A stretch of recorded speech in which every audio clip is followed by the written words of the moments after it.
Think of your jiu-jitsu game as a hallway. Some days, you're guiding your opponent down the hallway, choosing and opening each door as you go. Other days, doors are being closed, and someone else is leading you down the hallway. They don't just submit you, they dismantle you. Effortlessly, calmly, without force and without ego.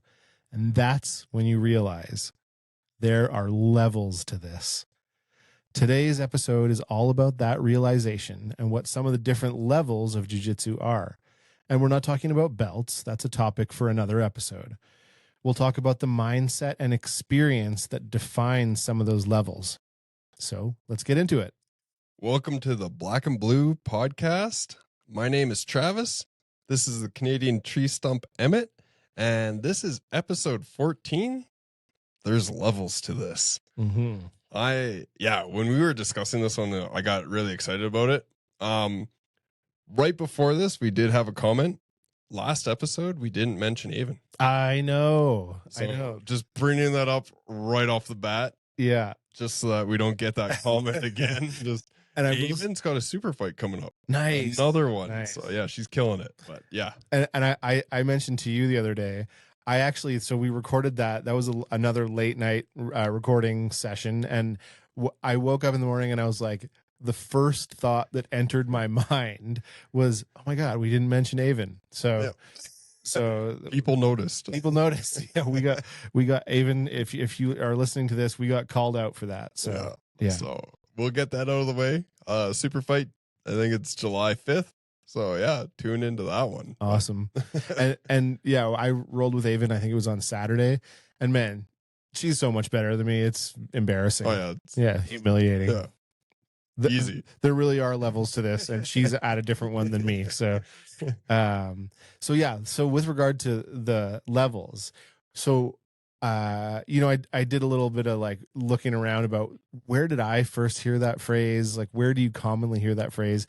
And I think one of the places that people really commonly hear it, even outside of the strictly jiu-jitsu world, is Israel Adesanya used to say it every time he won a fight. Yeah, Stylebender would call it out. He'd shout it out. There's levels to this, and like pound his chest. Kind of thing. Yeah, and there is. Yeah. Like, and in his style, he showed another level. Like his timing and his accuracy was on another level. It was beautiful to watch. It was like watching Anderson Silva, right? His timing, his connectivity. Whenever he wanted to punch, he pinpoint punched. It was awesome. Yeah. So in MMA, I think it's almost easier to see that there's different levels in the striking game. Yeah.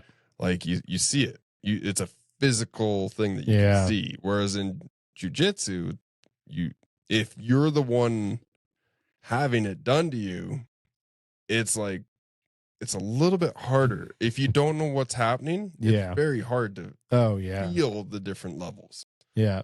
So. And watching Anderson Silva in his prime, that was ungodly. It was just like an otherworldly thing. Yeah. I don't know how much people really appreciate how incredible that guy was. Yeah. It would be GSP and Demetrius Johnson and Anderson Silva for my top three greatest of all time. Fedor's up there too. Fedor was amazing. But like in terms of pinpoint accuracy, Silva had it down. Yeah. He just beautiful on the feet. He also had jiu-jitsu, but he just rarely ever had to use it. Yeah. It was almost impossible to take that guy down.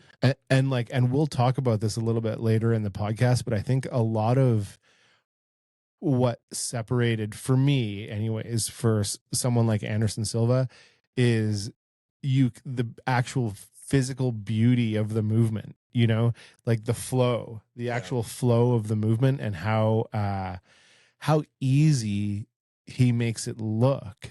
Where, I mean, GSP, Fedor, they make it look easy in a different way, but the flow was there. You know? He like entered a flow state as soon as he walked in, or he is already in a flow state, and he would like dive under. He would like slip all these punches. It was amazing. Yeah, the like slipping. it would just Incredible. like raise his cheek, and he would almost smile at you. Like Yeah. he's like, now you're in my range. And then he would just like 1-2 and you're done. Yeah. It was insane. His vision. Yeah. In MMA. And that's why it hurts so much. You know, when the downfall was just so hard to see, man, with that guy. Yeah. You know, he's doing that, then he just gets clocked, and then he broke his leg and like all that stuff. So yeah, he just it went down, and I was like, oh. But if you lived through that era, and like UFC Fight Pass has all those fights on there, highly recommend. If you're coming up in like striking or MMA or even like any of that, and you want to see beautiful destruction, that's Anderson Silva. Yeah, that was a thing to behold, like truly a thing to behold.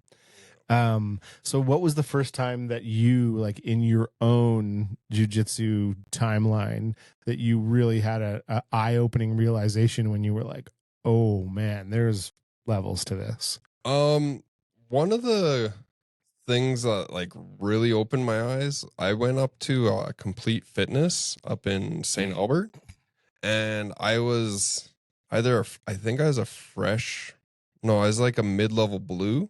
Okay. And I was rolling with a guy up there, and he's like maybe $150. So I was about 195. I've always like kind of maintained that, and he just absolutely destroyed me in every aspect of the game. Yeah. Like leg locks destroyed me, arm bars destroyed me, headlock destroyed me, and he picked every single route that we went down. Whoa. I had like no answers. I was scrambling every single step of the way, and I was like, what is happening? And I think he was a purple at that time. So it wasn't like there was like a giant discrepancy technically in belt. Right. In like this like visual aspect. Yeah. But when it came time to actually roll on the mats, you just felt it. You just, like, I was blown away at how well he moved in every aspect. Yeah. It wasn't just like, oh, well, he tapped me to the same leg lock 20 times. That I can kind of dismiss as, well, he specializes in that. Maybe if I went beyond that. Yeah. But yeah, in every aspect of the ground game, he whooped my ass, and I was like 40 pounds heavier than him. Wow. And then, so that was like seeing like through that door just a little bit. Mm-hmm. And then I took a boogeyman seminar. So Richie Martinez. Oh yeah. Boogeyman. Yeah. Yeah. And that was up at the same club.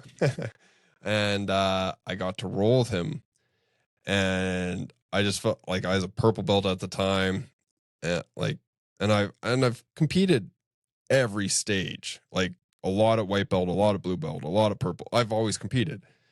And yeah, rolling with the highest level guy. He's the highest level guy that I'd ever rolled with up to that point. Yeah. And it felt like I was just this little plaything. Yeah. And this is after he had done like, I want to say like 12 6-minute rolls. Yeah. So he'd been rolling for an hour at least with all these other guys, all these other really good guys. Then I got in there, and still felt like I had zero answers. He darced me like probably in 6 minutes, I want to say probably about 15 times. Wow. He just destroyed me.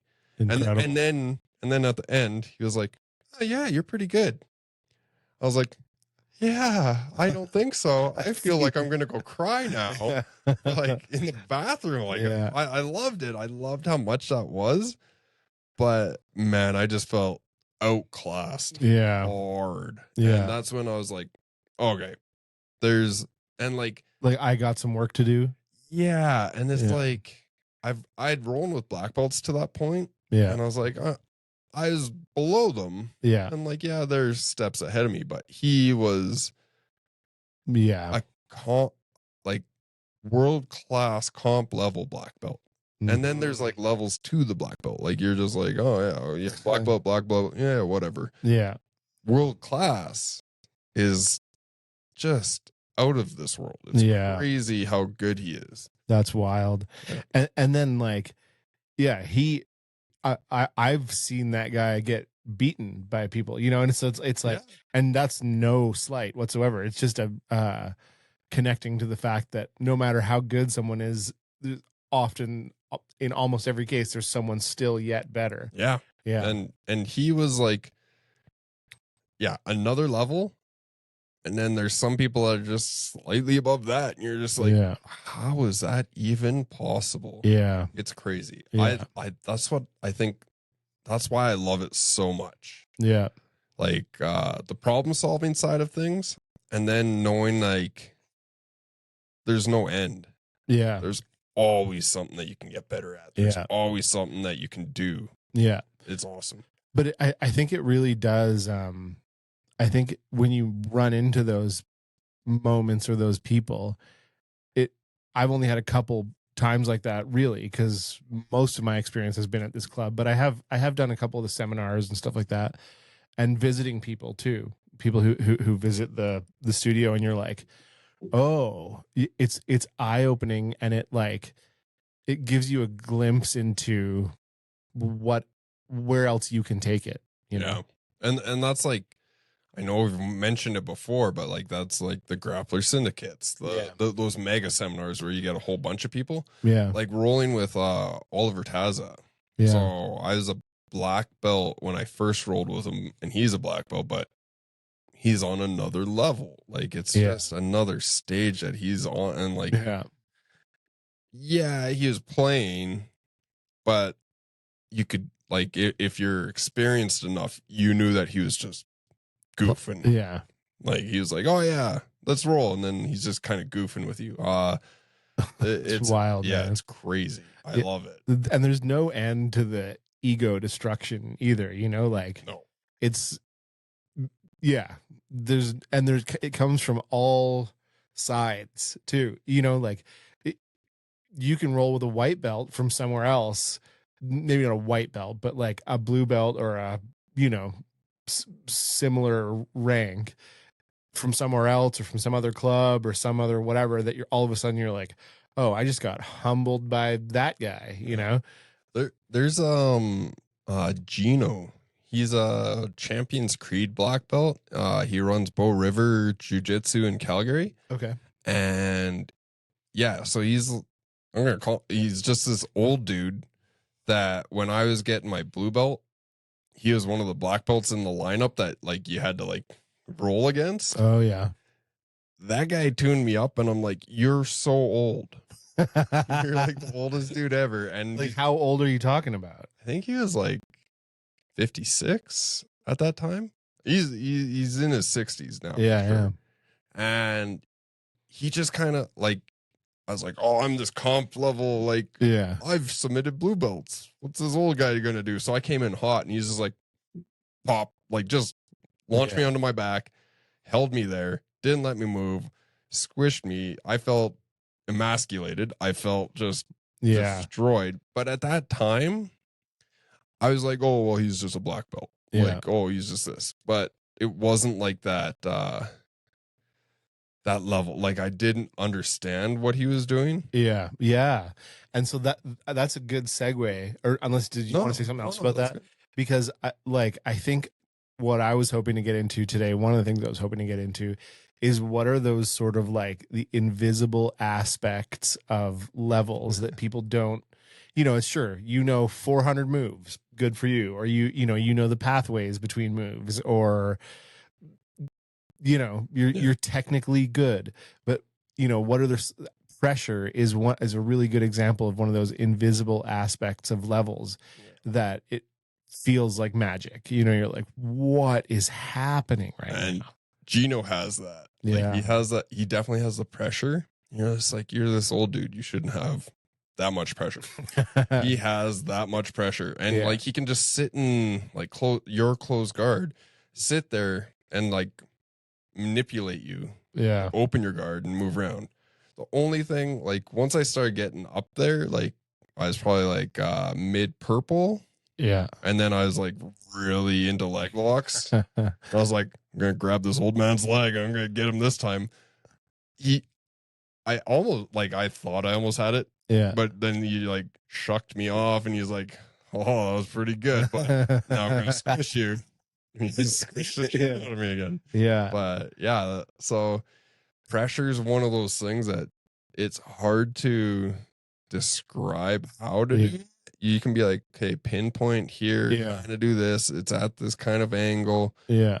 It's until you feel your body do it. And that's that feel. So feeling jujitsu is another one of those invisible things. Yeah. A great way to start to understand that in my experience is to closed eyes rolling.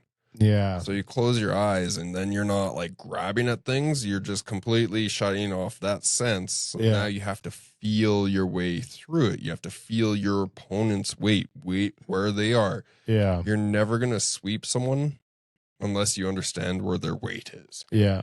And if all you're doing is looking at where they're at, it can be deceiving. Right. So then you do closed eyes rolling and now you're starting to feel it. And so if you ever have like the space on the mats, always recommend closed eyes rolling. Yeah. Not when there's 20 people on the mats rolling. Yeah, probably not when like you're going to get clipped by a heel.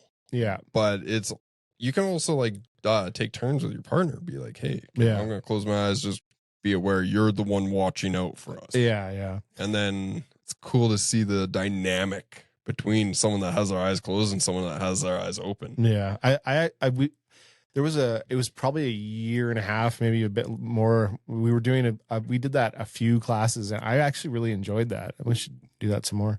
Another one is timing. And you know, we had a conversation, I don't know, it would have been a while ago now about what it takes to get to purple belt. And one of the things that you mentioned is like the metronome idea of like, and I know that's only a small component of timing, but like, you know, continuing to be active, move like a metronome, but also like knowing when to move, knowing when not to move, knowing when to be still, knowing when to use your partner's, your opponent's motion against them. Like the timing is a big invisible factor, I think. The motion and understanding like your motions and their motions and when to time, like you're using strength, even like when to time to like bridge hard, when to time to swing your legs. Understanding that portion of it, I feel comes with time. It comes with understanding like the games in jiu-jitsu where you can play like close guard games or guard passing games.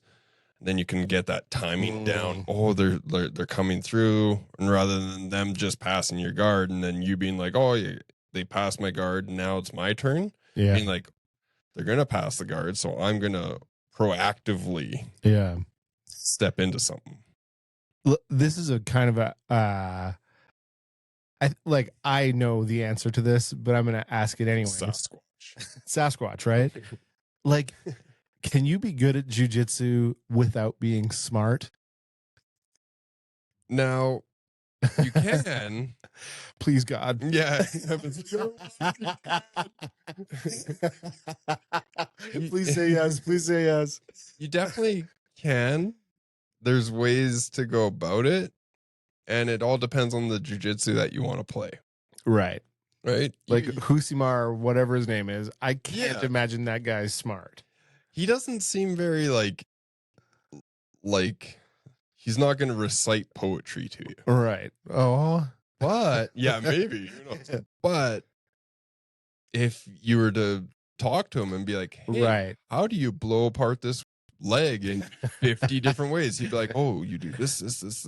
Right. You could probably list off a million ways on how to break a leg. Fair. Yeah, fair. So it's kind of like intelligence IQ tests. Right. If everything is written on the thing that you have to climb this tree, the monkey's going to be the most intelligent animal. Right. And then you get a dolphin looking like an idiot. Right. But it's all that kind of thing. But having intelligence definitely helps. Right. in the scheme of how do I develop to get better rather than let's inject ourselves and be meatheads. Right. Well, so timing, pressure. I have grips on here. Grips is a bit of a technical thing, but I think there's like, again, going back to your point about feel, sort of like feeling what works for you and your body. And there's so many different grips too. So understanding what ones work for your hands, for your reach, and when to take them. Yeah. How to strip grips. Yeah. All this stuff comes down. It might not be invisible and you can drill it kind of thing. Yeah. But understanding a good grip from a bad grip. Right. That takes feeling. Like a good grip, not like cross collar gripping when you're standing. That like if someone does that to me, I'm like, sweet, I'm halfway to your back. This is awesome. Yeah. Whereas if you're same side gripping, then you have at least like something in between you and your opponent to keep you there or keep them there. So there is an understanding in it. I don't know if it'd be invisible or anything like that. Right. But you definitely need to understand grip fighting. Grip fighting is probably one of the least utilized things in jiu-jitsu in both gi and no gi. And we've talked about building your own game too in past episodes, and I think a big part of that invisible thing is understanding who you are. Like that Gino guy, he knows what he's good at. He knows how his own game. He knows he's too damn old to do the funky stuff. So he's just exceedingly good at the basics. Yeah. Like he is like light years ahead of a lot of people in the basics because the basics aren't drilled that much anymore. Right. Flashy is the new cool kind of thing. So people are doing the flashy stuff. Whereas then you look at his basics and you're not going to be barabullying him because he just doesn't let you get there. He won't let you get there. Yeah. And I know we talk about this all the time, but I feel compelled to mention it. The Emmett show. The Emmett show. Damn it. No, is just the idea, the seeing red guy, it's like there, if there's levels to this, the seeing red guy is below the lowest level. Yeah. He doesn't even know that there's subpar. Yeah. He doesn't even know that there's a level to begin with. It's like, oh, bro, I'm just going to throw hands. It's like, okay, well, Gino, who's 68 years old, is going to fucking dismantle you. Yeah. And laugh about it.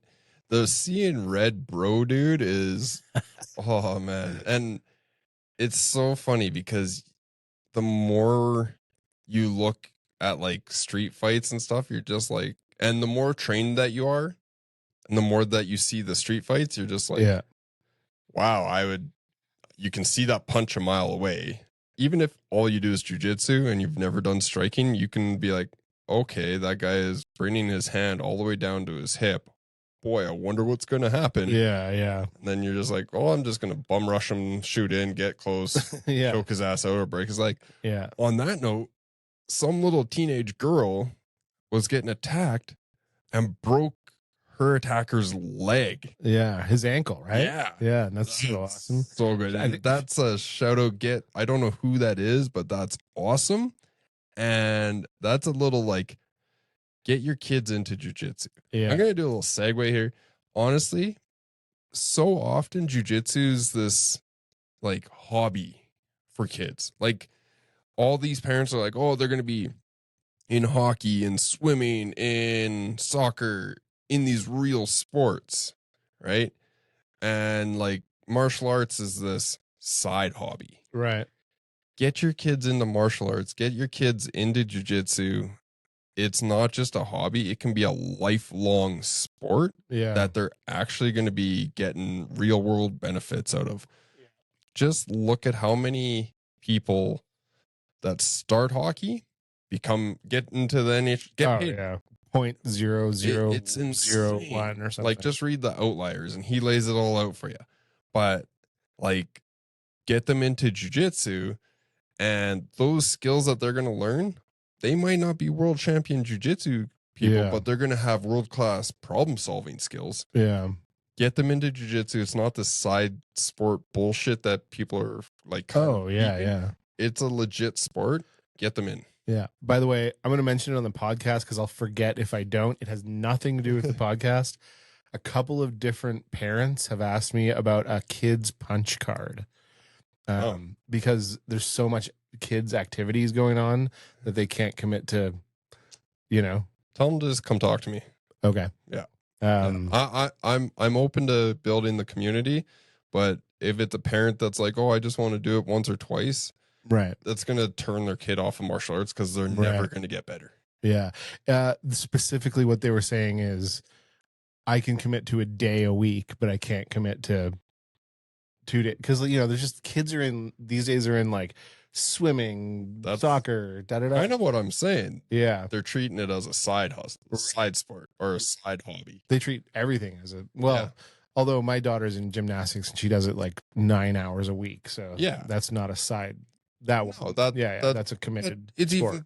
But people go into hockey and they're committed to it. Yeah. People go into soccer and they're committed to it. I get what you're saying, yeah. People go into jiu-jitsu as a side hobby. Right, another thing on the side, yeah. Yeah, rather than being like, oh, they're in jiu-jitsu. And we have kids in and they're just like, this is awesome. This is the thing. And that comes with like the coaching and it comes with the culture, but it's also like a lot of the parents. They're like, okay, well, we're going to take you out now because now it's hockey season. Right. And the kid doesn't want to leave, but the parent goes, well, it's not a real thing kind of thing.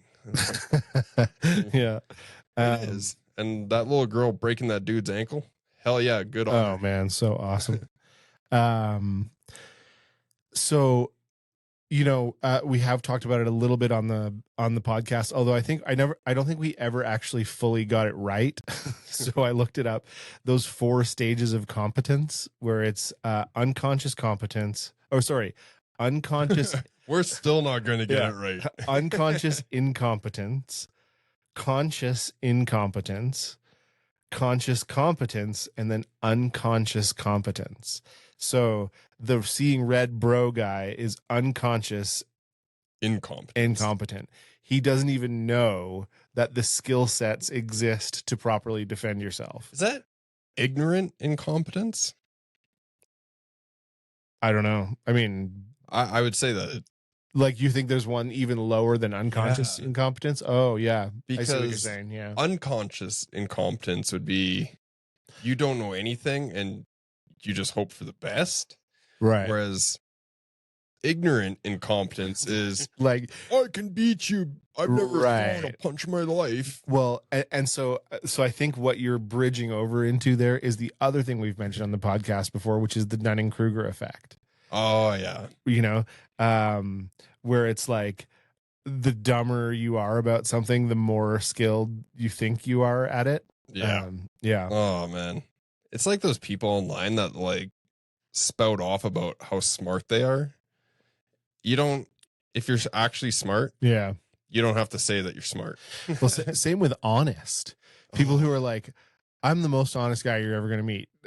Alarm bells. Yeah. Like, if you're telling me you're honest, I am running away because you're funny. Are you? Like, all this shit when you have to tell me. I am a charismatic leader of a jiu-jitsu club. Yeah, right. Yeah. Anytime you have to tell me something or you like post online that I'm this. Yeah. Right? But conversely too, as soon as people say I'm not something, they also are that. Yeah. Like, look, I'm not racist, but you're like, dude, I know the next thing out of your mouth is going to be horrible. Yeah, it's going to be something racist. Yeah, like I'm not stupid, but yeah. So, but yeah, that 4 stages of competence thing, I think there's one lower, and that's the IC Red Bro. I don't know what the stage is, but there is a stage lower than this, and it's IC Red Bro. Yeah, for sure. And I think like in those 4 categories, I think you almost have to be getting into conscious competence to start seeing the upper levels of unconscious competence, like to notice them. Because you know how you were saying, like, when you were rolling with Oliver Taza, and it's like, you know, because you're at a reasonably high level, he's just playing with me. Yeah. But like, if you're a brand new white belt, or even probably a blue belt, I'd say up to purple, you're just sort of like, I'm getting hurt right now. This sucks. Well, yeah, and I would agree. You have to have that understanding of where they're at. Yeah.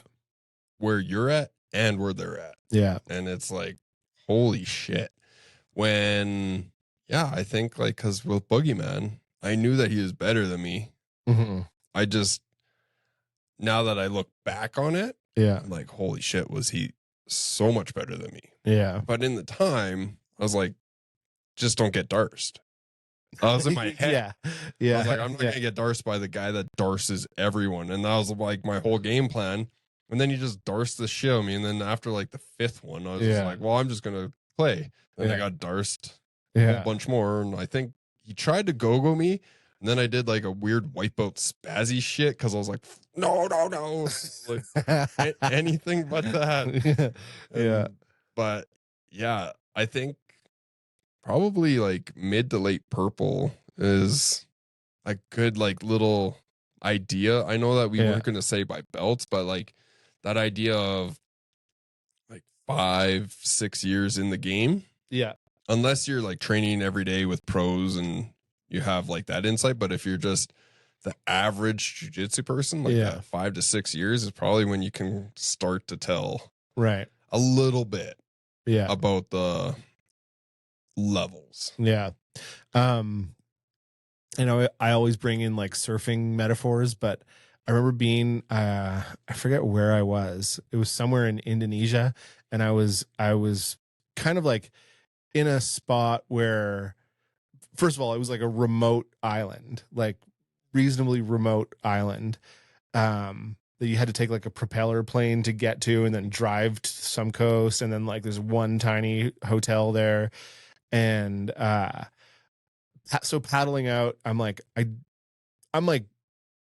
not the bravest person to begin with, but I'm paddling out. It's like kind of big for me, and I'm sort of like, well, I really hope I just don't get hurt, you know, and like really hope I can like catch a couple of the smaller ones.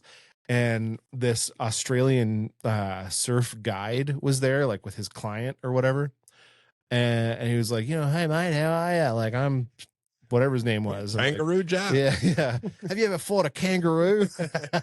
But I was like, and he's like, you know, we're kind of chatting, and he's like, oh, hold on a second, mate. And he like goes way out because there's a set coming.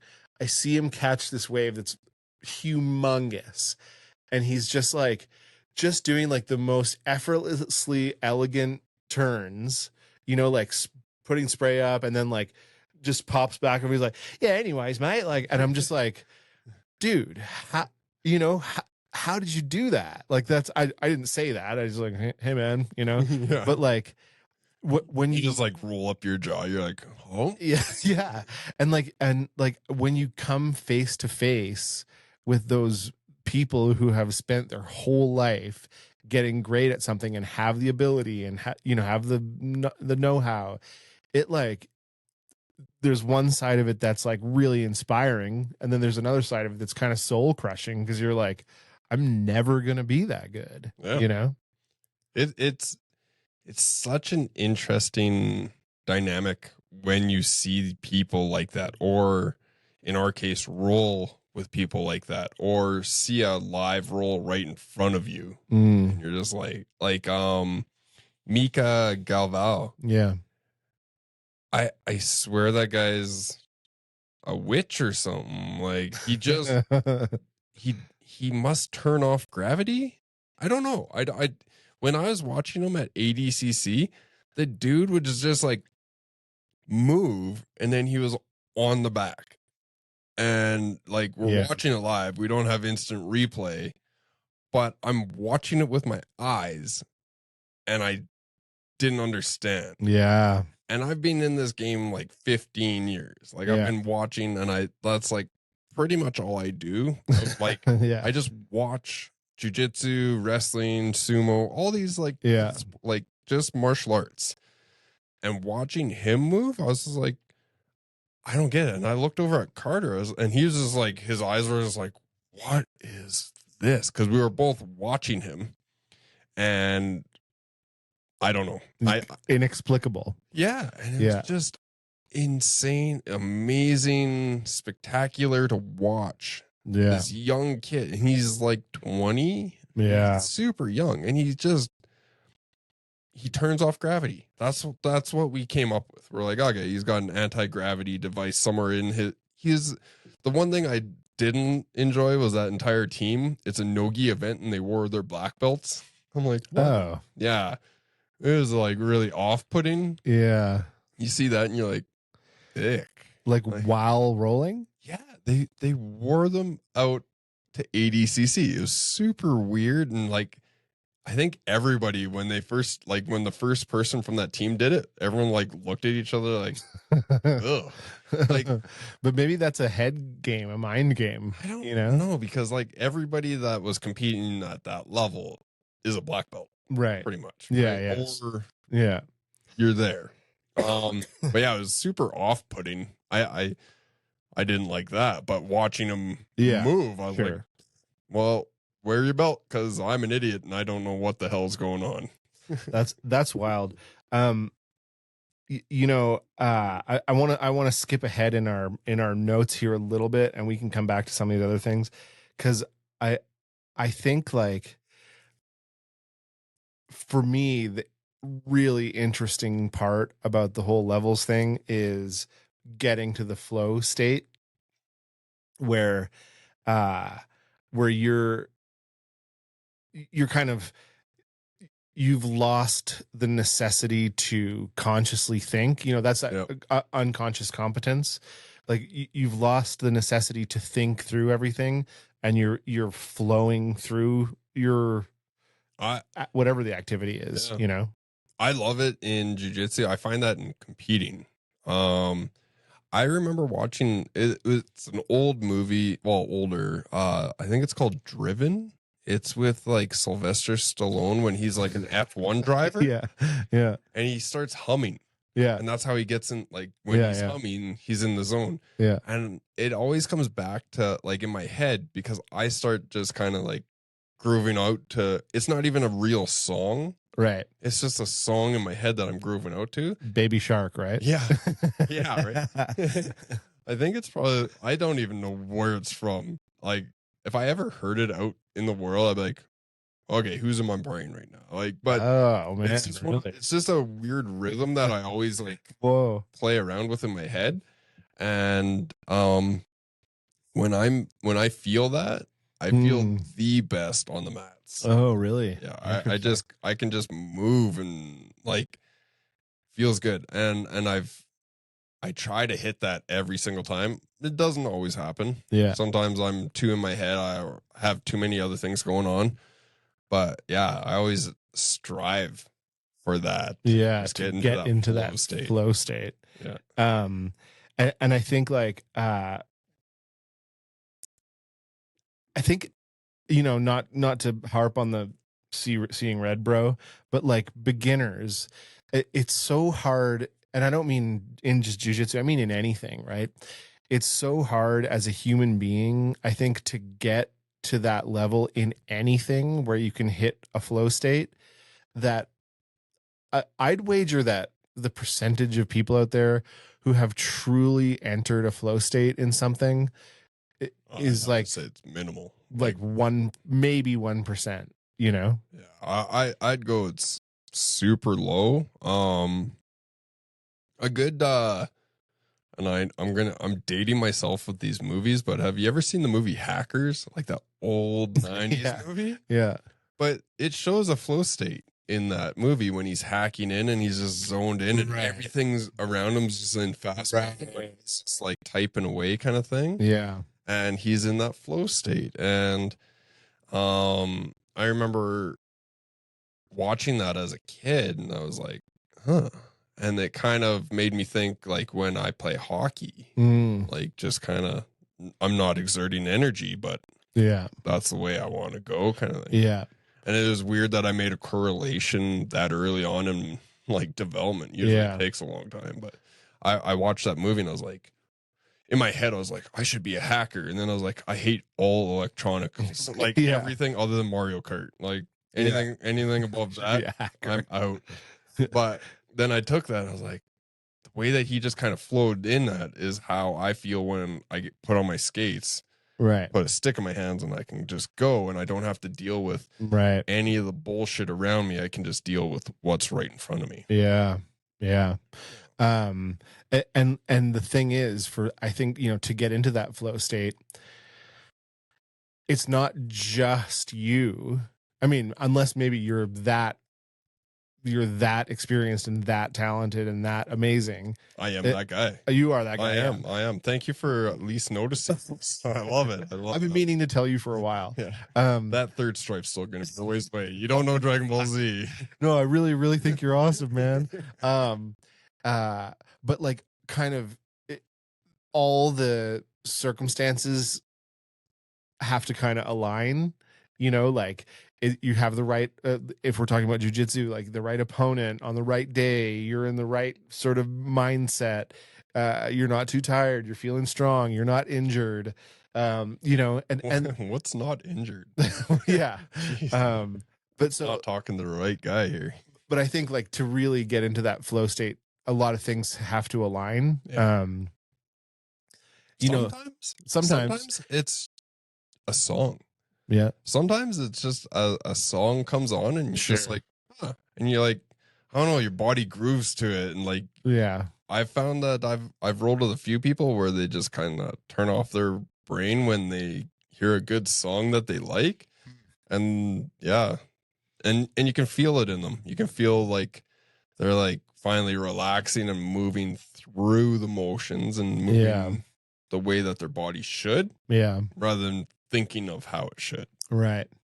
And I think that also comes with confidence and comfort, and like that's why as a white belt you're never gonna get there, because there's even something to be said about like fear versus comfort. You're like I don't want to get hurt. I don't know what's happening. I can't breathe.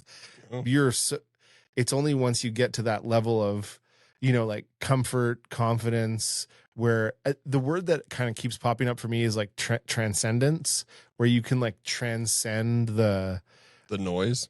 Yeah, everything. You're the thought, the noise, yourself. One mind. Miyamoto Musashi talked about it like in The Way. Like he's like, just be one mind about things. Too many minds, too many things out here, too many things you're thinking about at home, you're thinking about work, you're thinking about. For me, like as a mechanic, it would have been like you're thinking about that shitty engine that's in that shitty Dodge that's sitting on my bench, like that I have to repair, and everything's went wrong, and then too many minds. Yeah. Right? Put that on a leaf, send it down the river. That's gone. Yeah. Deal with it tomorrow. Yeah. Stay in the moment. And that's why I absolutely love reading so much, like Miyamoto, Stoicism, all this stuff. Yeah. Is it brings me back to, oh yeah, that shit on the outside, that doesn't matter. Yeah. Deal with it, what's right in front of you. Deal with having to talk to Emmett all the time. For hours on end. But that's one of the ways that you can kind of start to develop that, especially if you're like white or blue. Yeah. And you don't understand it. Come into it with an open mind and just have one pure focus. Try to get that pure focus in jiu-jitsu while you're rolling. And by that, do you mean like set a goal for each roll or whatever? It can be, or it can be stop thinking about what they're going to do to you. Stop thinking about, oh, did I leave the tap on? If you left some shit on at home, maybe think about it. But you should come into it thinking, I'm going to do jujitsu. Maybe it's a goal. Maybe it's get to the back. But then again, if you're like, I'm big on setting goals and stuff like that. But if you're trying to enter a flow state, you're not going to be able to get it if you're looking at a goal, because you're chasing something, right? Right. It's come into it. If you're looking at just getting that flow state roll, come in to do jujitsu. Right. Not come in and try to get the back this many times, control the back. Right. Because then you're like too many minds again. You're like, am I controlling this? Am I controlling that? Am I doing this? Am I doing that? How do I get there? If you want to enter that flow state, you got to come in with, I'm just going to come in, I'm going to roll, and I'm going to like just vibe with that kind of thing. But that's only to get to that flow state. When you're in that flow state, you're rarely learning. Yeah. Right? You're just in a state where you're subconsciously just moving through it, and it's beautiful. But you're not learning. If you want to come in and learn, you're never going to enter. I don't think that you'll ever enter a flow state because it's counterproductive. But I think you have to have a certain level of mastery, even if it's like getting past white belt, let's call it that. But like you have to have some technique and some mastery under your belt in order to really flow. Like you can, you know, like one of the things we have here in our notes is about, so I actually hadn't heard this one before. It's from Japanese martial arts, and probably butchering the pronunciation here, but shuhari, and it's obey the rules, break them, and transcend them. And like the kind of equivalent that I had heard of before is from like Taoism and Zen, which is Wu Wei. Have you ever heard of that? No. It's the concept of like I guess you'd say like effortless action. Okay, so one mind. Yeah, it's all different ways of saying the same thing. Yeah. But like real mastery means acting without forced effort. But in order to do that, you have to have some technique. In if we're talking about jiu-jitsu, you have to have some technique under your belt. Definitely. And that's why, and I would assume that's why it's so hard for people of lower levels to hit any kind of flow state. Because they don't have any kind of mastery. They don't have, it goes beyond techniques. They don't have any mastery over their own body. They don't know what the hell their own body's capable of or what it's able to do in like strenuous situations. Yeah. So I 100% agree with that. There's ways to build up to it at that early stage with having that mindset. Mm-hmm. Will you ever hit it? Probably not. That's just how it is. On that note, I would love to hear if you have. I mean, experienced a flow state. Yeah. Shoot us a comment. Shoot us when you started feeling that. Like, let us know, like, at what level. Let's go by belts, or like in a competition, like when you felt it or whatever. I'd be interested. I actually want to hear from our viewers, see what they say. But as I think that'd be exceedingly hard as a white, blue, even purple to hit that. I bet that there are some people that can. Yeah, the Emmett.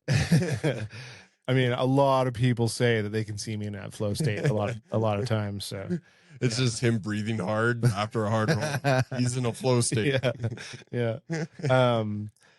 I do think like you get tastes of it. You know, like I definitely have had. It depends on the day, you know, like I've had days where I'm like, oh, that felt really good. And I was able to kind of just move through a few things seamlessly, few and far between, but every single day, but you get tastes of it. And I think that's one of the things that keeps you going, right? Is you get the taste of it and you're like, oh, I want that, but for an hour, not just 10 seconds. Chip. Yeah. It's like you want the whole cookie, but you just got this little nibble of a chocolate chip and you're like, oh, that was awesome. Yeah. So the other term that kind of came up, and I first heard about this term, there's a surf documentary called Zen and Zero, and it's about like this, I think the guy was like a drug dealer or something, and he went down to Costa Rica back in the day and like set up shop there and just like surfed his life away. So winning, but there's a tiny chunk in that documentary where they talk about this thing that comes from flamenco guitar culture, that flamenco music, right? Yep. That they say that when the musician is able to truly lose themselves in the music, and like all their like passion and all their intensity and all their skill and everything just like starts flowing, and they completely like abandon their self to the music.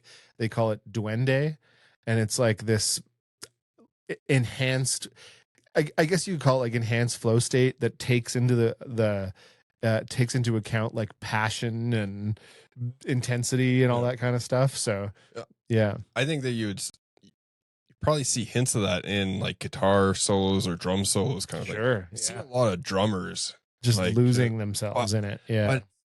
And it's not part of any song you've ever heard. It's not part of the song that they're doing. Yeah. But they're giving it. They're and like Travis Barker, I've seen kind of get into it, and he just goes off on stuff, and you're just like, this is unbelievable. Yeah. And then you got like Eric Clapton, like as a guitar, like just some of the stuff that he can pull off. Yeah. And then I remember my grandpa had an old VHS of like an interview with him, and he was asked about it, and he's like, "Oh, I was just going with it. I just went with it." Yeah, just went with it. And like just that phrase, I was like, "Oh man, how amazing!" Yeah, must that feel like? And like I was like 5 or 6 or something like that when and it's stuck in my head. Like he's like, "Oh yeah, I just went with it." Yeah, and like he's just grooving out and unbelievable. Yeah. And like my grandpa was a huge fan of any guitarist. Like, oh really? All of them, like Jimi Hendrix. Like, he would get into it. Like, and I knew nothing. I didn't have the context or whatever. Yeah, or the mental capacity. It never like I like drums. Oh, I see what you mean. I didn't have the capacity to be like, oh yeah. But I remember watching him, and just his interest in this made me kind of go, okay, well, this is something amazing that's happening here. Yeah. And then you watch and you're like, that's not part of the song, because he'd always have like these old songs, all these old cassettes playing. Yeah. And you're like, that's not part of the song. Yeah. And then you're like, oh, it's kind of, it kind of groove to it, and you don't even know what the hell it is. Yeah.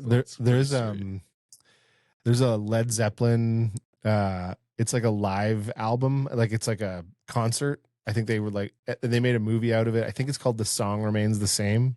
And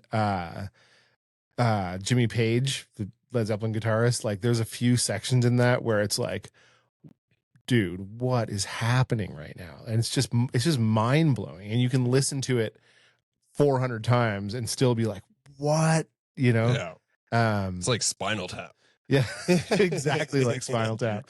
But like, I think if we got Led Zeppelin, we got Spinal Tap. Man, I gotta watch Spinal Tap again. That's such a funny movie. They kind of invented. I feel like they invented their own genre with that. This is Spinal Tap. Man, I gotta watch that again. That's worth watching. It's worth watching. Like, I watched it as a kid. Yeah. And then I watched it as an adult, and I was like, okay, yeah, I get way more out of it as an adult. Yeah. I gotta watch that. Knows a little bit. There's another one coming out.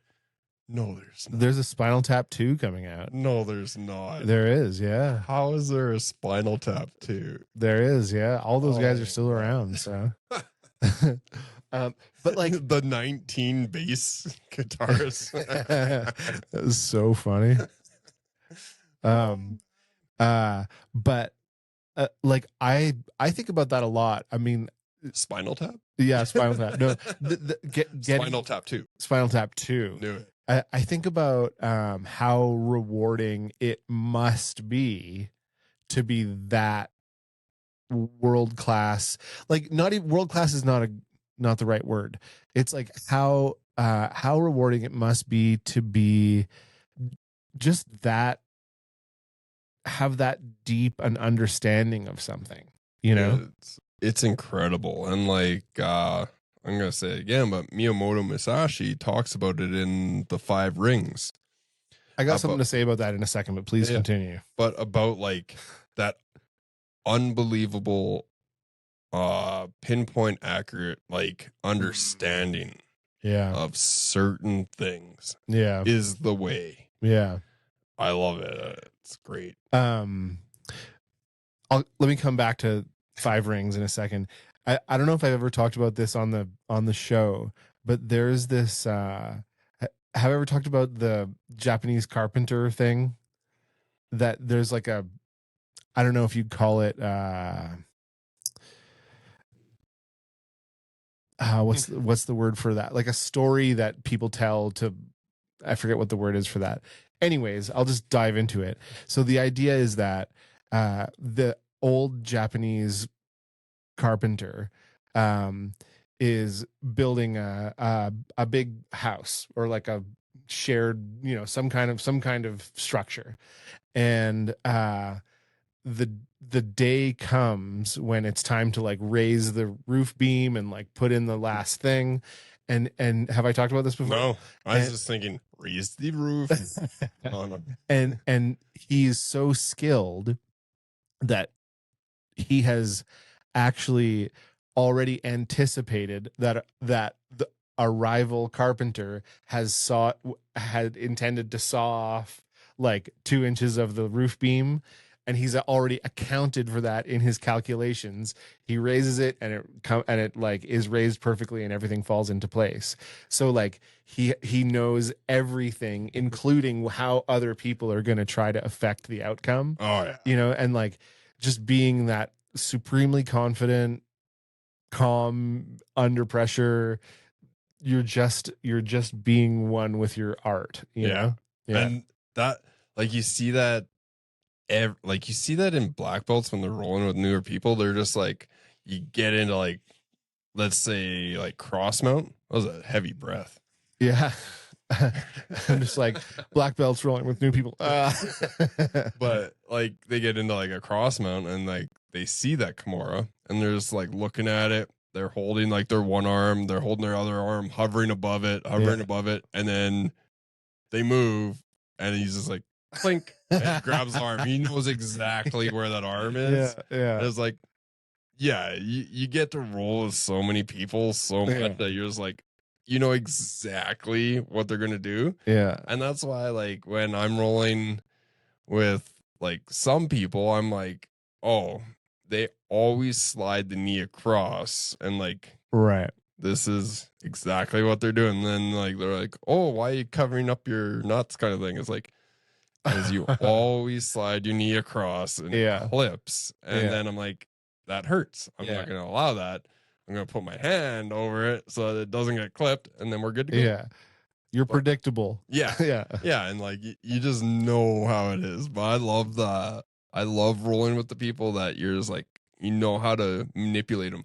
Coming back to like that intro, you're just walking down a hallway. Yeah. Right. I relate most of my jujitsu to chess, but walking down a hallway and you're just like leading the person, and you're like, yeah, you're not going down that door. You close it. Yeah, you're not going down that door. You close it. You close it before they even know that there's an opportunity. Yeah. And then when you finally get to the place that you want, you're like, here you go. Yeah. What do you think about this room? Do you like this room? And yet you keep insisting that it's not a trap. It's always a trap. So I'm getting mixed messages here. I say that so people move. Yeah, not just like hold still. Like, I'm just gonna stay here because I know it's a trap. It's like, oh, I need you to move so I can do my stuff. Yeah, it's really, I don't know. It's something to aspire to. As a person who didn't really start jiu-jitsu until they're 45, it's like, again, a little heartbreaking to be like, man, I wish I would have started this when I was 10. But, everybody, man, that's everybody's like mantra. Man, I wish I would have started this when I was younger. Mm-hmm. So the other thing that I wanted to kind of get into is like, and we're kind of already talking about it, but what mastery feels like. We were talking about that the other day. and I can only guess. They're not good guesses. Yeah. Feel like I have had glimpses of that flow state, and I think I'm getting to mastery level in a couple things in my life. But in jiu-jitsu, I'm obviously a blue belt. So, I don't know. Yeah. I mean, it's interesting for me to think about what does mastery feel like. And I think that you can catch glimpses of it when you're rolling with someone like newer, and you're like, I know what they're going to do here. So I'm going to stop it before it happens. So you're already looking at, like, let's say a chessboard. You're already looking at that one move before they already do it. And you're like, okay, they're going to move that pawn up. I know that they're going to move that pawn. Yeah. Or you bait them. You're like, here's that one. Here's this one. And then, like, if you're just listening, I'm playing chess by myself because Emmett doesn't know how. But, like, you're setting them up, and you're setting them up for your next move. Yeah. Right. And I know that you've done that. I've watched you do it. You're not reacting to them. Right. You're setting them up for the next move. Right. And then really, have I? Yeah. I didn't know. Sounds good, I guess. But then you go a little bit further, and in my mind, it's always the move after the move after the move. And it's like, how many moves can you predict that they're gonna do ahead of time? Yeah. And I think that's for my mind, that's where I go to, how do you really understand what you're doing? Yeah. How many moves can you predict ahead? Yeah. Yeah. And so do you think someone who's like, I don't know, I guess I don't know if Mika Galvao is a good example, but maybe like Hodger Gracie, how many moves ahead is that guy thinking? He probably knows the game, right? He probably knows by the time you sit down at the game, he's mapped the whole game out. Yeah. If he wants to play his A game against someone that's lower level. Yeah. Right.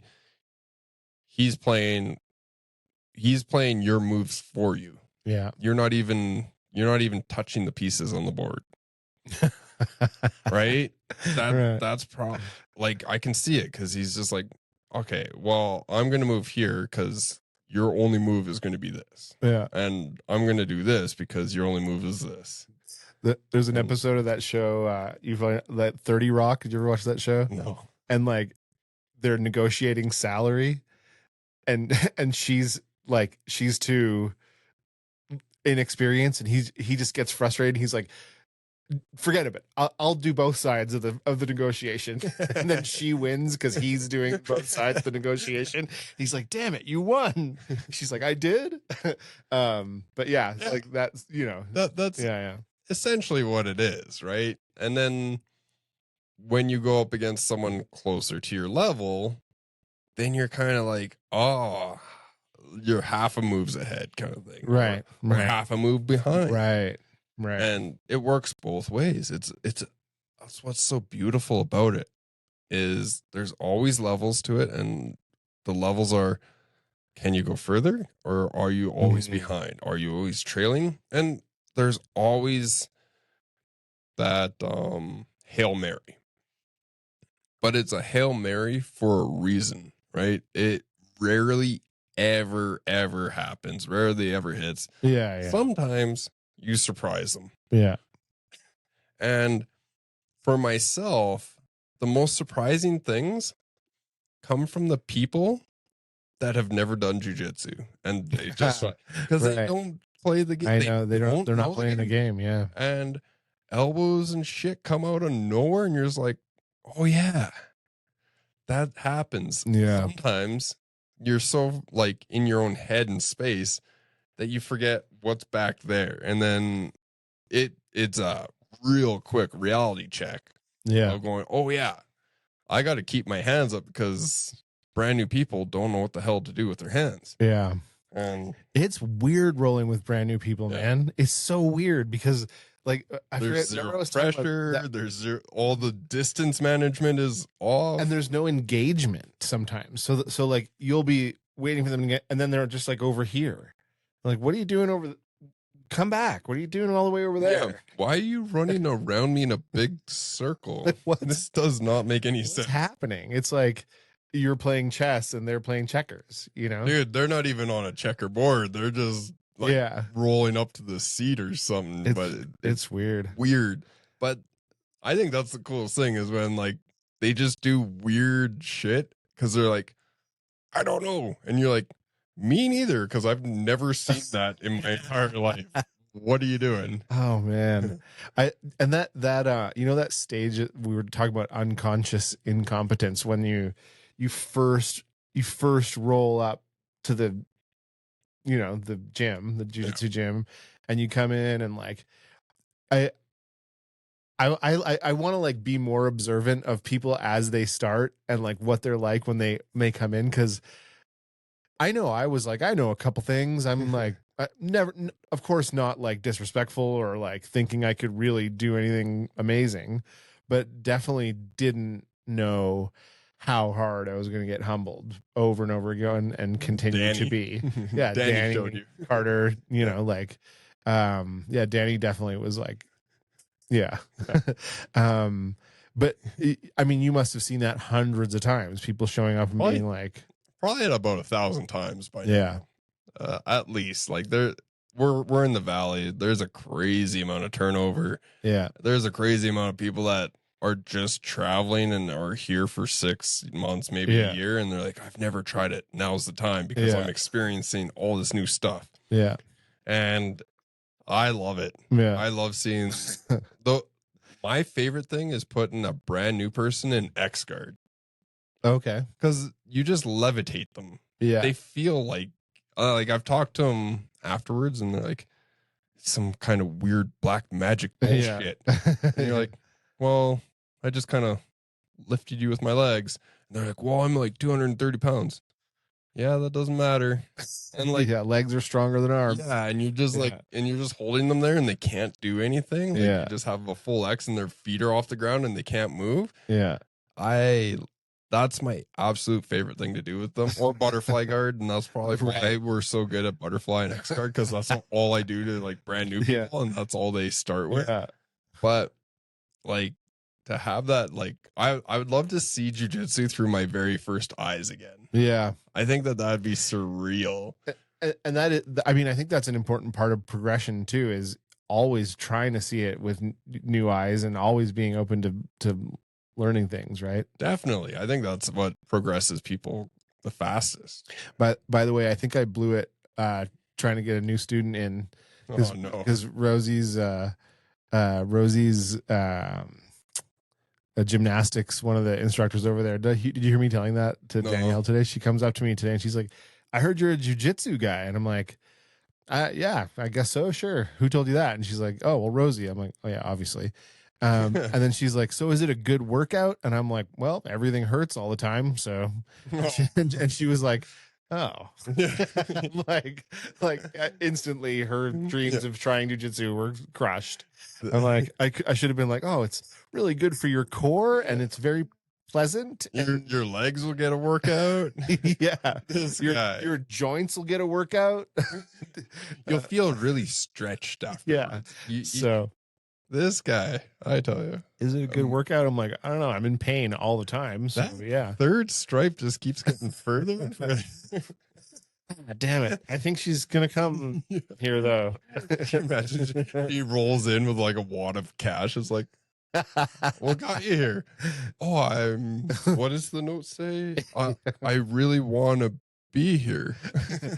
And like, I'm holding a gun to her back. Yeah. So I did say at the outset of the episode that we wouldn't talk about belts, but how does it align with the levels thing, or is it separate? Well, nowadays it's hard to say because I feel like jiu-jitsu is becoming much more no-gi heavy. Yeah. So you get these guys that are white belts, technically quotation marks around that. But they've been training like 6 years. Yeah. Right? And then you're like, okay. But like, I guess if we go off of the like traditional year count, so 1 to 2 years, you're a white belt. Yeah. 2 to 4 blue, 4 to 6 purple, 6 to 8 brown, Yeah. 8 to 10 black. Yeah. If we go off of that and the average person, like you're as a white belt, you're definitely level 1. Like the incompetent, what is it? Unconscious incompetence. Yeah. And like you just don't understand anything and you're just trying to survive. Yeah. And then you get to like a couple stripes on that and you're like, oh, I kind of know. I'm a total fucking badass. Yeah, I'm a tank. But I'm going to take that tree stump out. I'm going to pick fights on the freeway. But like you start to understand a little bit. You start to understand how much you don't understand. Yeah. Then by blue belt, for whatever reason, because you got your blue belt, your confidence goes up for most people. For some people. Yeah. Unless you start a podcast and you just get pummeled down. Yeah. But your confidence starts going up and you start to kind of a little bit more confidence, but yeah. Or I'd say conscious. What is the next one? Sorry. No. So it's unconscious incompetence. Yeah. So that'd be like your 1 to 1.5 years kind of thing. How long you're that? Sure. And then conscious incompetence. So that's like you're hitting close to blue belt. You understand how much you don't know. Yeah. And blue belt, you hit a little spike and you're like, I'm awesome. So you come back to the, what is it? Unconscious incompetence. Yeah. Right. I would assume like you would come back and you're like, I'm awesome. Then that's when like the purple belts are like, yeah, no, you're not. Now we actually get to try on you. You're a piece of human shit. Yeah. Because the coach is like, okay, now you can actually go a little bit harder on them. Yeah. They're stuck. Yeah. You're in the cult. But, and then once that happens, then you really know. That's when you really start to know how much you don't know. Yeah. Yeah. And I mean, you start to see a little uptick again. Yeah. A purple belt where you're like, oh, okay, I'm starting to get this. But again, you might not know how much. You just think that you are getting there.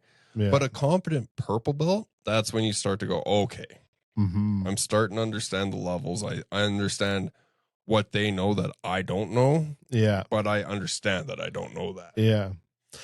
I will say, in terms of my own ability, one thing that I have noticed lately is I can like watch a video of a move or something and kind of, for the most part, get it without being like, what? You know, like I'm like, oh, okay, so that goes under there. That this is where it would kind of happen, and like it will still take me 50 tries to get it even remotely right, but I at least understand what I'm watching. Yeah. You know what I mean? Yeah, and then. So I think that's another aspect upon it is watching rather than doing. Right. So you have to like watching it. You're competent enough to know what's happening. Yeah. You're competent enough to somewhat replicate it. Yeah. But to do it in a live role. And to watch someone who's super high level. And maybe that's I don't know if that would be true of white belts or not, but like or you know, like rank beginners, but I can watch a high level fight and know that there's nothing in there that I can do. You know, like nothing I can do, but like nothing I can do to that level. There's shit I don't understand. There like all kinds of things about it that I'm like, whoa, I know that I don't know what's going on. Yeah. Yeah. And I think that's a good little turning point too, right? Because if you at least know that, you're conscious of it. Yeah. You're conscious of conscious incompetence. Yeah. Yeah. So I think that you can't just go like, it's here. I think that you hit these little peaks and valleys throughout it. Like in Jiu Jitsu, you always hit peaks, valleys, plateaus, all this stuff. And I think that's what kind of happens. You hit a peak and then you're like, oh yeah, I actually don't know shit. Then you come down. Yeah. And then you're like, come back up. You don't know shit. You come back down. And then like end of purple, brown kind of thing. You're like, I don't know shit, but I'm getting better. Yeah. And then black belt, you're like, okay, I'm kind of okay. And then you roll with pro black belt. Yeah. You're like, God damn it, I don't know shit again. Yeah. I'm back down here. And then you start to build up, and it's a beautiful art that way. And then even at the, like we talked about Israel Adesanya, who's like someone who's even at that level, they get schooled by some guy and they're like, oh shit, there's all kinds of stuff I didn't even think about. I didn't prepare for, I didn't think was going to hurt me. And then, yeah, it's awesome. Like imagine seeing like a Sean Strickland. Don't get me started on that guy. Like an Israel Adesanya versus a C Red bro. It's like, oh yeah, it's like, yeah. Well, it's those dojo stormers that come into a jiu-jitsu gym and they're like, I just want to take on the coach. And you're like, what the hell? I've had 2 of those guys. And I'm like, what the hell are you doing, buddy? And he's like, oh, well, I heard that you're pretty tough. It's like, who even talks like this? Yeah, yeah. And like, it was a small class. Yeah, this is back at the old place. And I was like, oh, who talks like this? Like, it was ridiculous. I've also had people come in and challenge me like in boxing. Yeah. And it was when we were over by Sheepdog, and you could smell the alcohol in his breath. I was like, no, I can't do this. Come back. Yeah. Come back. No, I bet I could. I was like, you know what? Here's the deal. If you can last 1 full minute on the pads, like just punching pads. Yeah. Then I'll put in my mouth guard and we'll go. And then he's like, yeah, I could do that. And I just like threw all the combos. I just made him tire himself out. After like 35 seconds, he was like panting, heaving. He's like, I might have to throw up. I'm like, we're not even like at a minute. The timer hasn't even went off yet. What are you doing? He's like, and then he went and then like went into the bathroom and then like left. I was like, good. It was ridiculous. That's wild. And like, meanwhile, like, and this is right before class. So the class is just start warming up as this guy's leaving. And they're like, yeah, that's probably why we train. I was like, yeah, because you don't want that dumbass confidence where you're like, I could take on this guy. Yeah. Because if I was to like strap on my gloves, it would be 2 shots. Yeah. I don't even think I'd take that. I'd just move. He would tire out. And then he would fall over. And then I would tell him to get up, and then I'd punch him a bunch. So so he came in, and what was the first thing he said to you? He's like, oh, I want to try this. I want to go against you. I was like, so he was a prospective student, or he was just like, I think he was just like, he had 2 beer in him and he felt confident. Yeah, yeah. He was up there with his buddy. So maybe him and his buddy felt like you got that peer pressure confidence kind of thing. Yeah. And I was like, dude, no. And I just kind of laughed at him. I was like, and that's a bad sign. If someone's just sitting there and just like, yeah, really? Yeah. Like, sure, but that's going to be a bad day for you. And then it was like, I think it was 36 seconds just on hits. Yeah. And I was just like, okay, 1, 2. And then like, he wasn't even hitting like the actual punches I was calling. Yeah. Because he didn't understand them. I was just like, boom, boom, boom, making him like just move. Yeah. Then I made him move around a little bit. And then he was just like, oh my God, that's hilarious. Like, oh, dude, if you're, I'm not calling people out, but if you're a person that can't do that for like a few minutes at least, you need to get into a gym or get into something because that's pathetic. Oh man, that's funny. Yeah. One other thing I wanted to go over today is I did a whole episode about plateaus. But one thing we didn't talk about in that episode is the dip. So the person that I've heard talk about that is Seth Godin. That guy.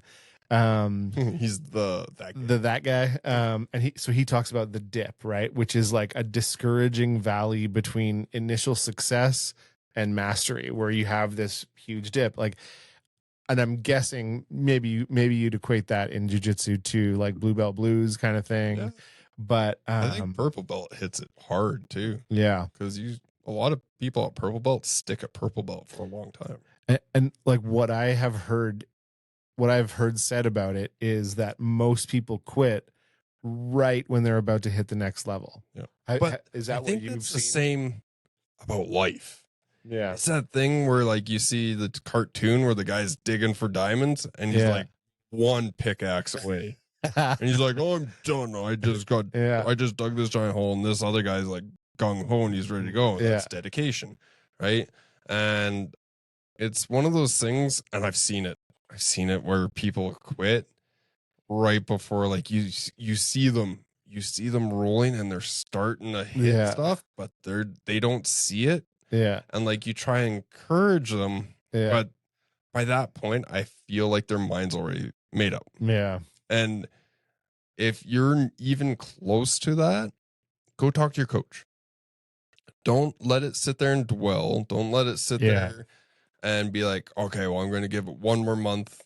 And then if I don't do this, blah, blah, blah, or if I still feel this way, I'm out. Yeah. Go talk to your coach. And if he's a good coach, he'll recognize it.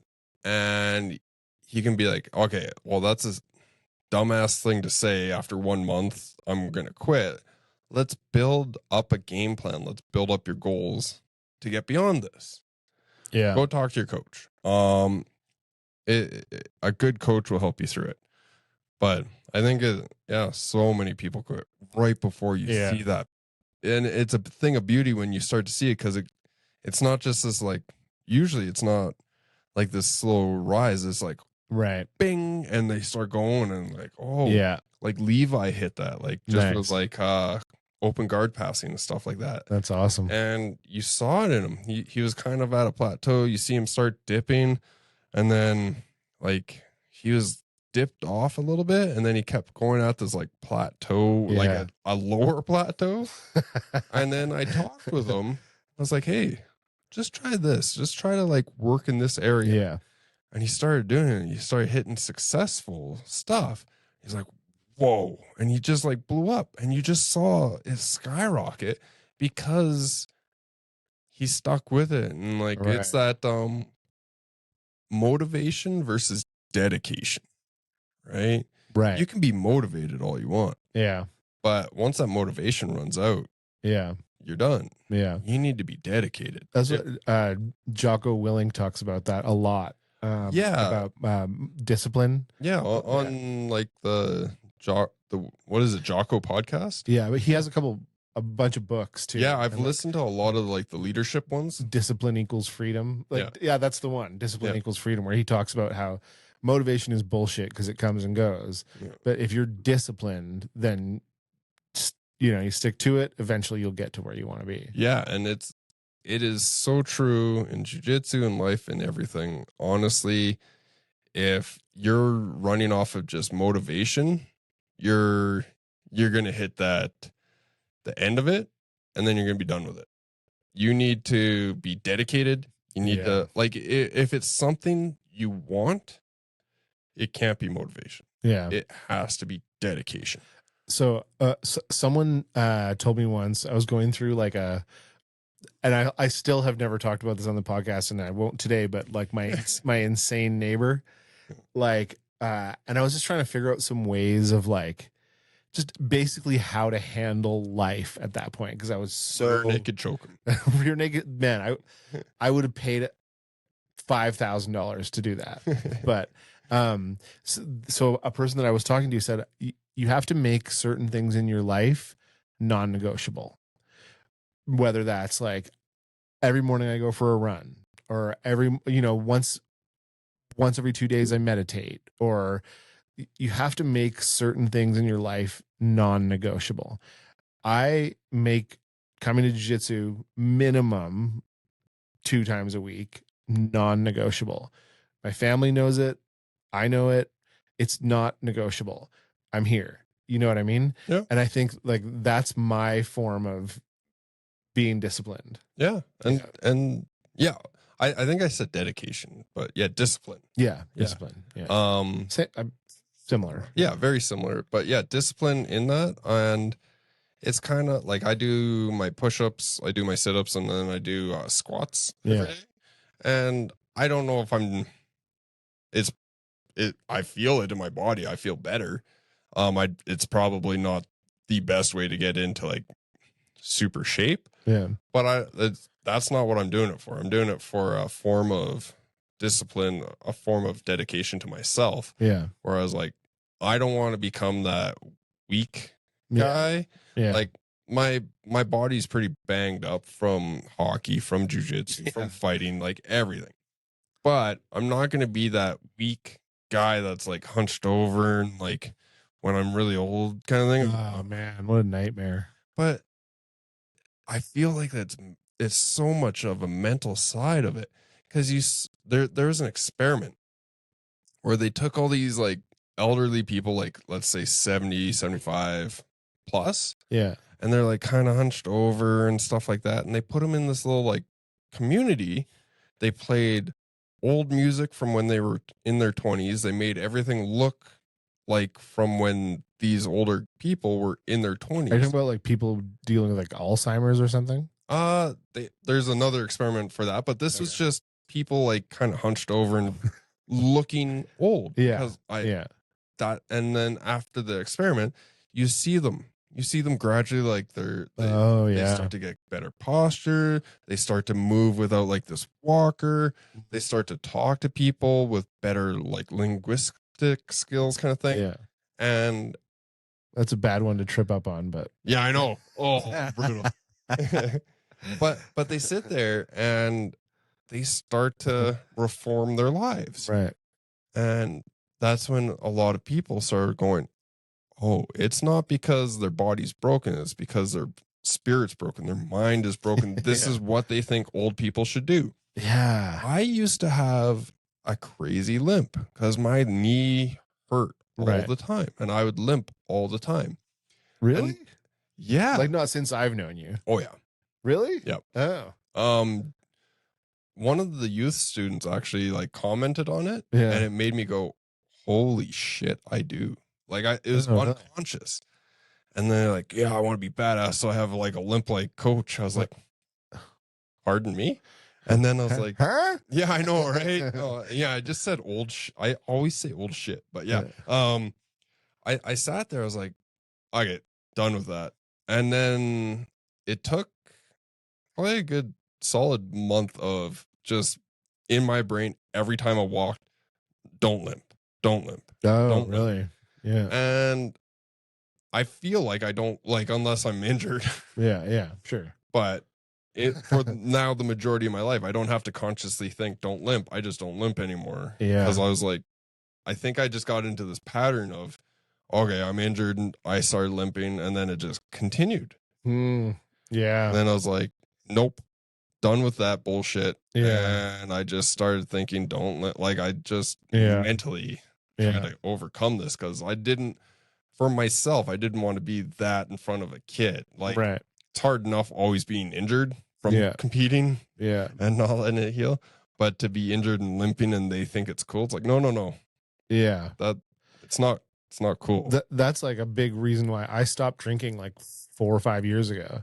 Because I was like, I don't want my kids to ever think that I think drinking is cool. Yeah. Because it's not. It's like a total trap. It's like this trap that people get stuck into where it's like you think Mika Galvao is going out and getting shit-faced on Saturday night? He's fucking training. Yes. No. If you want to get to a level in anything, don't start drinking. Because it's dedication to yourself. Dedication to yourself. Yeah. I remember someone saying to me, or someone saying to, when I was younger, someone who didn't drink, they were like, oh, you don't drink? Good for you. You'll be able to buy a house. It's like, yeah, people, it's a trap, man. But I think last sort of topic that I was going to mention is just how, we're talking about dedication, discipline. I think a big part of that is being deliberate. That another thing we've mentioned on the podcast a few times is that 10,000 hour rule. Yep. but it's like, it's one thing. I've only ever actually mentioned that once. Oh, really? Okay. I mean, it's because I think about it a lot, but like, being mindful, being deliberate in your jiu-jitsu practice, whatever that looks like to you, you know, we've covered the methods many times for sure, but drilling with purpose, positional awareness, like having the ability to focus on something short-term, midterm, long-term, that's going to make you more mindful, and it's going to get you to those levels a lot quicker.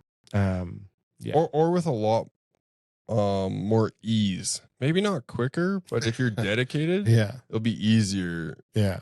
in the long run, right? If you're just going all nimbly bimbly kind of thing and just shooting and hoping that you're hitting something, gonna take you a long time. But maybe some of those shots stick, right? Yeah. And then you stick with it. But did you learn how to get there? Yeah. Right. So having a focus there will get you to that next level. Whether or not it's quicker depends on you.